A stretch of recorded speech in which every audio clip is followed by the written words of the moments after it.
America সভ্যজাতি নয়, Europe সভ্যজাতি নয়, শুধুমাত্র মুসলমানরাই সভ্যজাতি। ঠিক কিনা বলেন?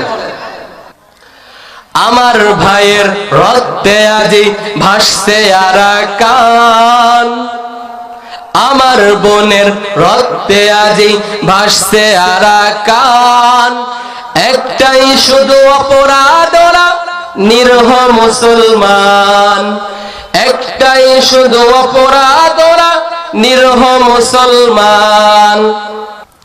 কোন অপরাধ আছে আরাকানের মুসলমানদের? কি অপরাধ? তারা নিরহ মুসলমান।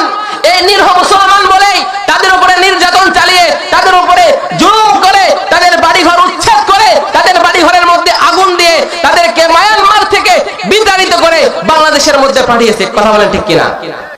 সারা বিশ্বের খ্রিস্টান রাষ্ট্রগুলোতে, ইহুদি রাষ্ট্রগুলোতে মুসলমানদের উপর নির্যাতন হয়। মুসলমানরা সব